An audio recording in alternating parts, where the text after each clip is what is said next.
And a container ship belonging to the French shipping group CMA-CGM has crossed through the Strait of Hormuz, according to marine traffic data. It appears to be the first known transit by a major European shipping company, though it was not immediately clear how it secured safe passage through the strait, which, of course, has been de facto closed since the beginning of the war in Iran. Meanwhile, the French president, Emmanuel Macron, and his South Korean counterpart, Lee Jae-myung, agreed to work together to help reopen that Strait of Hormuz and ease global economic uncertainties caused by the war. Macron arrived in South Korea on Thursday for a two-day state visit after also visiting Japan, a trip that the Elysee says aims to strengthen France's strategic and economic role in the region at a time of strong international and regional tensions. And to discuss more of these regional and international tensions, I'm joined from Brussels by Ian Lesser, a distinguished fellow at the German Marshall Fund. I just want to start first with that trip by Emmanuel Macron to South Korea and to Japan. They're talking about more cooperation in general, but more specifically in the Strait of Hormuz. Really, this war in the Middle East has sort of rejigged and forced leaders to rethink their relationships, hasn't it? Well, thank you. Good to be with you. I think that's right. I think, what's been discussed in Asia during President Macron's trip in Japan as well as in Korea really underscores two things. I mean, first, that this is a global problem. Asia is, if anything, even more affected by the energy security problems coming out of the Gulf, but Europe is as well. But it also, I think, reflects, increasing dismay with the transatlantic discourse on these issues and frustration with the American administration. European allies looking now, I think, beyond even the immediate conflict to what could be put in place afterwards to secure shipping through the strait. And I think what was discussed in Asia by the president indicates that. You talked about the transatlantic state of dismay and the Europeans who are basically taking heat from the United States over and over again. This time it's about the Strait of Hormuz, but there's also Donald Trump criticizing and talking again about pulling the United States out of NATO. Is this just a symptom of a larger problem between the United States and Europe, or is there something a little bit more specific about the war in the Middle East? Well, I think it's part of a bigger problem. I mean, and it's not one problem. It's a whole set of challenges that we've seen over the last year, whether it's about trade or technology or regulation or security.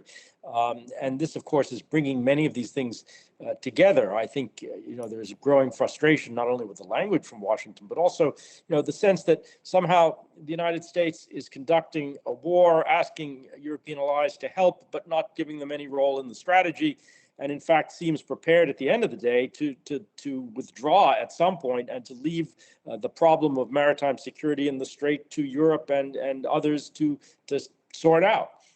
Obviously, this is not going to be acceptable, but it also reflects the difficulty Europe and others have in actually intervening in this situation.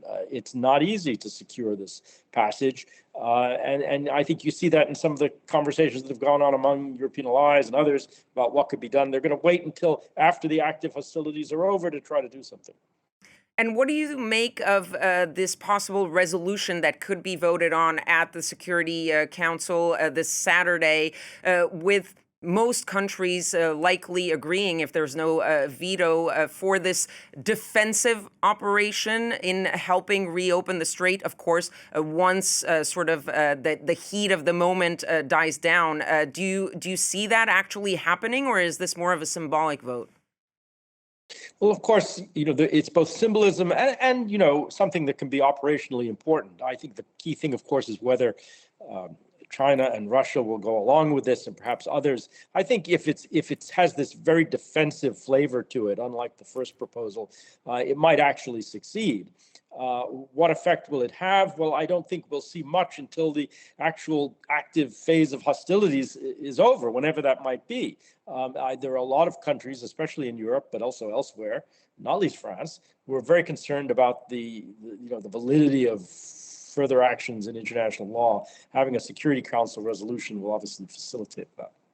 And just pivoting to a newcomer in this new alliance, there was this trip by the Ukrainian president, Volodymyr Zelensky, in several Gulf states to try to bring new cooperation, especially when it comes to drones, because of Ukraine's expertise. This is, of course, something that probably wouldn't have happened if this war hadn't been going on. What do you think is Zelensky's card to play there with the Gulf states? Well, I think it tells us a lot of different things. I mean, part of it is about simply helping the Gulf states with a problem that Ukraine knows a lot about, countering drones and things of that nature. So there is something to be done there. There's even a kind of commercial aspect to it in terms of defense industries in Ukraine and their future development. But more importantly, it's to signal that, Ukraine is there for regional states and the West at a time when, of course, it needs them for support in its own war. And for President Zelensky and others, it's frankly all about keeping international attention on their war and not having this distraction result in even less support than they're getting at the moment. Now, of course, we've seen that Europe has been impacted. Asia is impacted by the de facto closure of the Strait of Hormuz. But when you listen to the U.S. president, he's basically saying, we don't really care about the Strait of Hormuz. It's not really our problem because we don't get much of our oil from that region. Yet you're also seeing prices of gas rising, skyrocketing in the United States. So do you think the U.S. president can last long with this sort of message of this is not impacting us and it's somebody else's problem? I don't think so. I think, I personally strongly disagree with that position. The United States is obviously fully vested in the outcome here, and not just in terms of its own credibility, but for the American people and for others. Yes, we may not import as much oil from the Persian Gulf region, but the prices are not set that way. They're set globally, and it affects the United States and American consumers and the political consequences of all of this. Whether the United States is directly engaged or not. It's not just a European or an Asian problem or a regional problem. It's clearly an American problem. I think on reflection, this is very clear. Ian Lesser, thank you very much for giving us your thoughts on this war and its consequences in the region and around the world. Ian Lesser there, a distinguished fellow at the German Marshall Fund.